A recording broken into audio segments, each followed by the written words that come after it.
Hello, my name is Nicholas Hayek, and I'll be giving a brief tutorial on word embeddings using the skip-gram algorithm. I'm a little bit sick, so I have to excuse my voice. I'll be assuming some background with neural networks and their basic structure. So what is the point here? Word to vex. So we would like to encode English language words as d-dimensional vectors.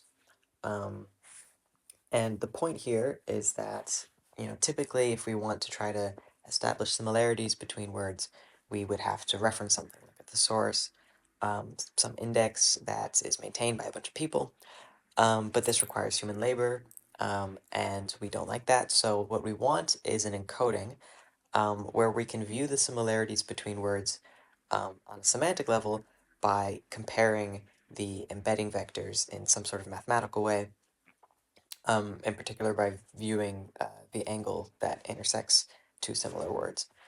Um, and so here we are. So words are sent to vectors such that word similarity is approximately vector similarity. So how is this model going to work? So suppose we have two words that, let's say, are similar, cat and feline. We're going to denote words in the vocabulary by x sub I and x sub j. What the model is going to produce is a probability distribution on the right here, and this is going to tell us what the model thinks words that appear around cat and feline should be. So we're feeding into the model some corpus of data, and it's going to use that corpus as a foundation for this probability distribution. So for example, both cat and feline uh, might produce this distribution here, where we see that the words pause and meow are in the center of our distribution. And what we can conclude from two words whose distributions are similar is that they probably have similar meanings. The fundamental idea here is encapsulated in this quote: "You shall know a word by the company it keeps." So, company it keeps can also be the PMF of the context words. The probability mass function is the company it keeps. So we need a model which produces this. And from there we can then make the conclusion that two close vectors uh, will have similar semantic meanings. So some definitions. So we're going to say that our vocabulary, so this is the bag of words that we pick from, has a size v. This is some integer. And then we choose some dimension d. So our vector encodings are going to be vectors of dimension d. The encodings we will denote by w sub I, and the probability distributions here are going to be y sub I. So the encodings are w sub I, the probability distributions are y sub I. Y sub I is going to live in the larger space of our vocabulary because it'll be assigning different floats to each word in the vocabulary, whereas the encoding is going to be some fixed dimension. And so this is the skip-gram algorithm. It's going to be a neural network that we train. We have an objective function. So we've explained, let's see, I be a word in a vocabulary, and let xi be the representation of this word in v-dimensional space. We're going to use the quote-unquote one-hot representation of the word I. What this means is it's the basis vector, essentially, for the ith coordinates. So xi is going to be a bunch of zeros, except for the ith position. So this is the one-hot representation of I. We are going to feed that one-hot representation of I into the model. The model is going to multiply it by one of our parameter matrices, and it's going to spit out a projection which lives in d-dimensional space. And then it's going to pull back that projection with another matrix, W prime, which will produce the probabilities that we want. There is this little bit of a conversion that needs to happen. Y sub I is going to be a bunch of values that may be like 3.5 and 7.8, and that's not good because we want a probability distribution. And so we need to convert it somehow, which we'll talk about at the very end. And this will be closer to like 0.12 and 0.006 and numbers like that, where they sub to 1. And so I'll write this out now, more as a neural network. So we'll have a bunch of nodes. Let's say that's the ith node. And this is going to be v nodes. So this is the first input layer. And then we send these guys down to the lesser dimensional, d-dimensional space by our parameter matrix W. So this is d dimensions. This is going to be the projection layer, and it's going to be the encoding itself. So the encoding of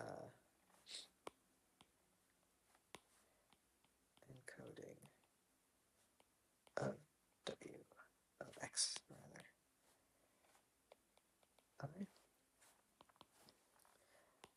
And then finally, we are going to send this back out via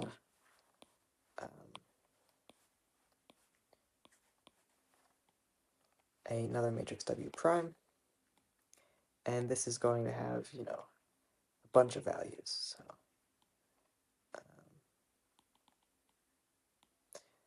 and this is, again, v-dimensional. So this is our output. This is the output layer. It's going to be a probability distribution output layer. And so that's how the neural network looks, but we're just going to represent these cables, which have weights, like normal networks, as just big old matrices. And we're going to be optimizing the parameters of these matrices so that our probability distribution is close to the data that we're given. So I'll give an example of how this works, why it works. The model takes in some one-hot representation of a word. It spits out what it thinks the context words are going to be. We want to optimize this model to produce accurate context words because initially it has no idea what's happening. And so what we do is we compare the output vector here to the corpus. So the corpus is going to have words, and we could actually pull out a list of specific words, maybe 20 of them, that appear next to the word, next to the input word. Say cat. So from the data that we're given, we can make a list of words that we claim are context words. So these things are concrete. We can just go through the list and we could say clause, princess, maybe other words like, you know, furry and pause and whatnot. These are words that we know are context words. And so we're going to pick out the indices of these context words in the probability distribution. And ideally, we want these associated real numbers to be high. So what we're going to do is we're going to try to maximize the values, probabilities in the output of this model restricted to the context words. And if the model is good and thoroughly trained, this will result in some in a lifelike output.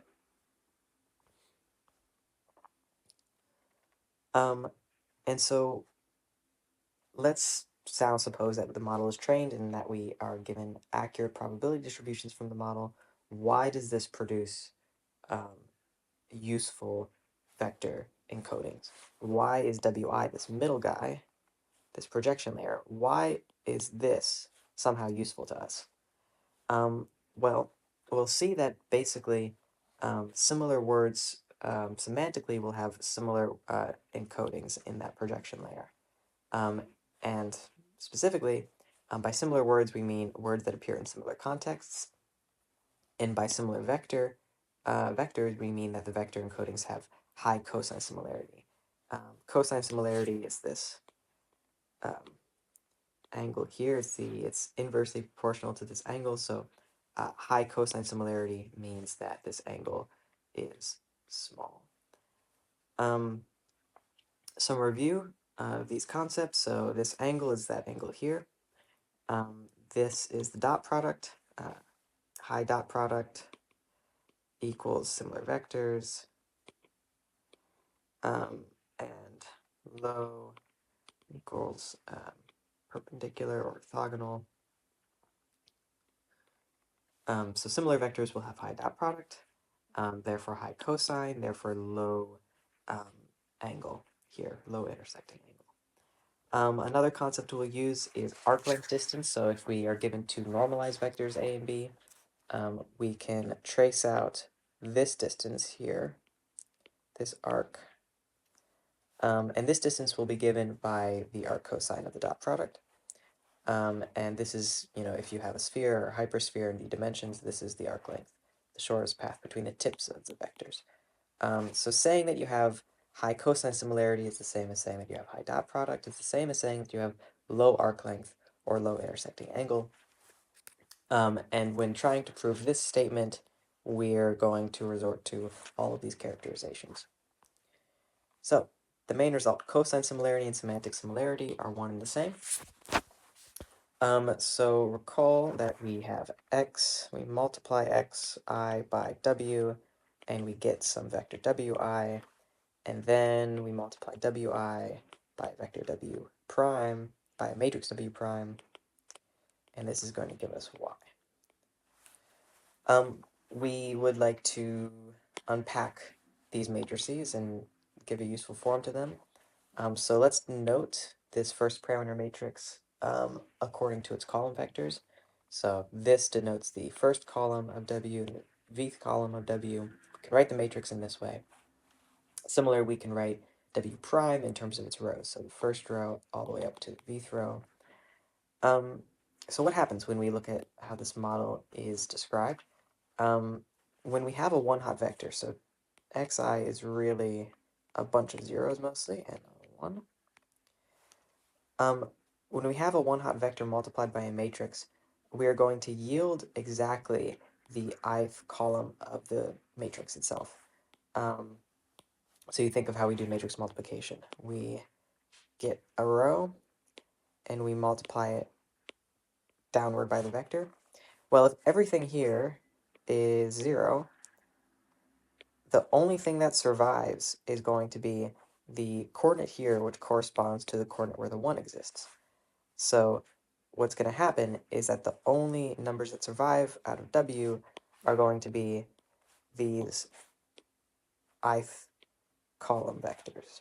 So the Wi is actually the ith column of big W. And from here we can substitute that into our next step where we multiply by big W prime. And we just use the definition of matrix multiplication, which is essentially the dot product of each of these rows by a column, and conclude that the jth entry of our output vector y sub I is going to be w prime j dotted with wi. So this right here is a very useful way to represent the neural network. These are going to be the outputs. And it's nice because this is just in terms of the parameter matrices that we have to change. And so essentially, if we want some probability in the yi vector to be high, we could just dictate that the dot product is high. So if, let's say, word k is in the context of I, then we wish to maximize the kth entry of yi, i.e. maximize w prime sub k, the kth row, dotted with w superscript I, the ith column of w. So that's convenient, especially when we have to prove this statement up here. So suppose that words I and j are semantically similar. We take that to mean that the words in whose contexts these I and j appear are going to be similar, so these context sets are approximately the same. In a thoroughly trained model, we also assume that the probability distributions belonging to I are going to be uh, similar in that they're going to each be maximized. And so above, let's see, where do we have it?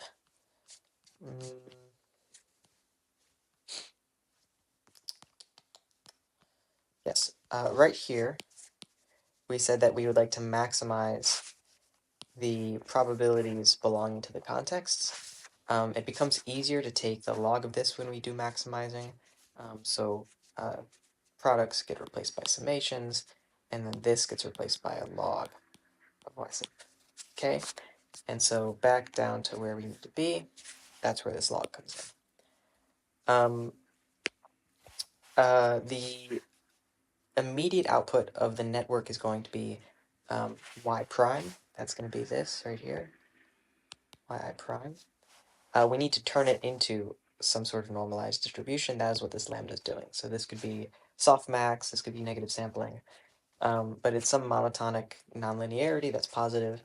And so yeah, so because these similarities in the context are maximized, we can just pick two real numbers and say that these values are going to be lower bounded by alpha and beta. Without loss of generality, we can assume alpha and beta are the same, or else we just take the minimum of alpha and beta, and it works. And we wish to show now that Wi and Wj are similar, because these are the encodings. Wi, if you recall, is little w and little w. And so how do we do that? Well, we want Wi dot Wj to be large. In particular, we want it to be proportional to alpha. Proportional to alpha. And so what we have up here by assumption is a bunch of vectors which are close to Wi, and these same vectors are close to Wj. And we want to show that now Wi and Wj are close. So what that really is saying is that if I is in the company of a lot of vectors, so that's I. If I is close to a lot of vectors, measured by their dot product, and j as well is close to the same vectors, then we conclude that I and j are close to each other. That's the goal. So, based on this assumption, we can let both of them be alpha. There must exist some term in each of these, which is at least alpha over the index I, or else the entire sum must be less than alpha. So we pick that index for which this holds. We exponentiate to get rid of the log, and we say that the nonlinearity applied to the dot product is at least the exponentiated alpha over I. The same holds for Wj. And in fact, we can just choose the same index k such that this is true. The point there being that if there were different indices k, we could pluck out that from the context and then pick just the next one. If we subtract this index k from I for the sake of generality, what we get is I minus 1 alpha over I squared. And that's, roughly alpha over I. So we're okay. Furthermore, since lambda, this is supposed to be a lambda, is some monotonic transformation of the dot product. Recall this is what gets us into PMF territory. We may drop it when trying to deal with proportionality with alpha. So the point here is that we're going to want values proportional to alpha, and if this whole thing is proportional to alpha, then especially this is proportional to alpha. So we can drop it, and that will make computation possible. So on the hypersphere, recall this is a d-dimensional sphere. We have vectors that are lying on the surface of it. We have a triangle inequality over arc length. So what this is saying is that this arc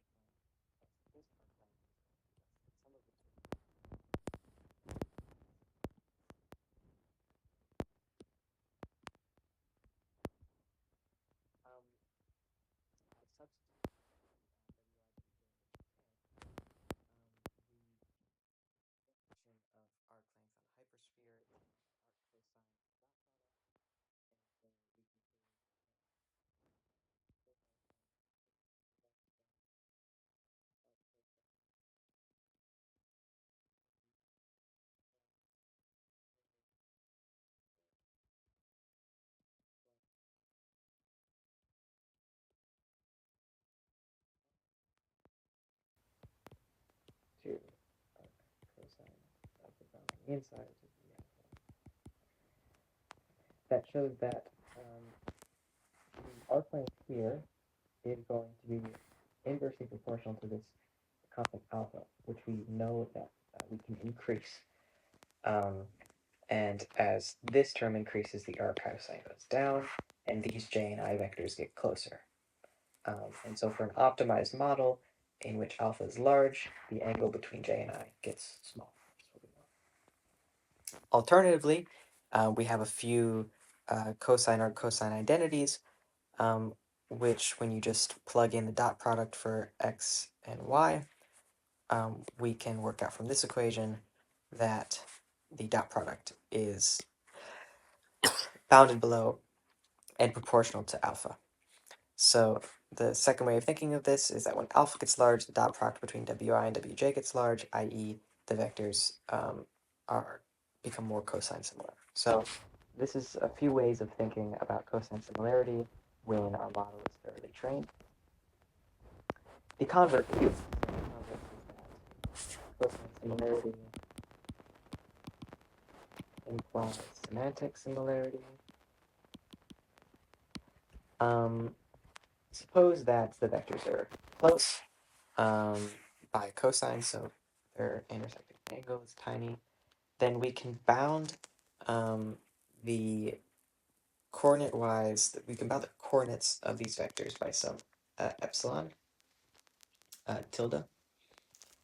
And by just going over the definition of the dot product, this epsilon will then distribute when substituting for I. So if this difference is bounded by epsilon, then wi is, well, each coordinate of wi is going to be wj,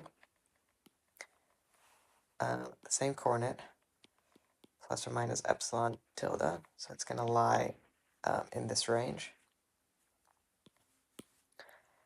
And so when you do the dot product, these ranges distribute over the dot product with w prime k. And what you yield, basically, is that if you dot wi with any other vector in the context, you're going to get a similar dot product that yields from dotting with j, plus or minus some like fudge factor. And so when the words are super similar, epsilon is super small, and this term gets small. What does that mean? That means that given a context word k and epsilon sufficiently small, the similarity, the likelihood, call this is actually wi k, is approximately wk times the other vector, which this is yj. So their contexts are similar. This implies that I, roughly ij, assuming that the model is thoroughly trained. And so cosine similar words will be semantically similar, at least under the interpretation of them appearing in similar contexts. So now a bit of a word on this y prime to y, this conversion into a PMF. There are a few ways that we can convert a list of numbers. yi at the start, y prime might be 7.8, 4, 1.35. This is no good. We want it to be something where all of these values sum to 1. The way we can do this is using a softmax, so we can first suppose that lambda is softmax. What this does is it basically raises everything to the power of e. What this basically does is it makes all the dot products not big, but greater than 0, and then it normalizes it over all possible dot products with context vectors, and so this ensures that the sum of the softmaxes in the of the whole thing is 1. Because this denominator is the same, and then we pick up all of the terms that are possible. the problem with this, well, the vocab might be a million words. The vocab typically is at least, say 300,000 or something. Some models have huge, huge vocabs, especially if they're not talking just about words in the English language. And so computing just this term for each center vector I could be, is hugely wasteful and not practical. So we need something else. And that is where negative sampling comes in. Instead of maximizing the probability of context words appearing, we want to minimize the probability of non-context words appearing. So let sigma be the sigmoid function. So the sigmoid function is something that looks approximately like um, this, where this is 0, 1/2, and it's bounded above and below by 1 and 0. So this is something that converts a bunch of numbers and sends them into 0, 1. So let sigma be that sigmoid function. We are going to maximize the probability that you appear with some given context word, and then subtract off or minimize the probability that this same center word I appears next to some randomness, appears next, there's supposed to be a prime there, appears next to some context word W prime J, where J is pulled from some noise distribution. Because of the size of vocabularies, which is the point about negative sampling anyway, it's highly likely that this WJ is not going to be in the context. And so by putting a 1 minus up here, this whole term, when maximized, will minimize the similarities of non-context words. By using the sigmoid function, we also solve this problem up here and get normalized values. And so what sort of lambda you use, what sort of nonlinearity you use, doesn't really matter for this argument of arc lengths. The argument here is all about proportionality. It's all about relating large alphas to large dot products or small cosine values. So these objective functions are always proportional to the dot product itself. And so we never really have to worry about that. So yeah, so that's a little bit about skip gram word to vec. So thank you very much and have a good day.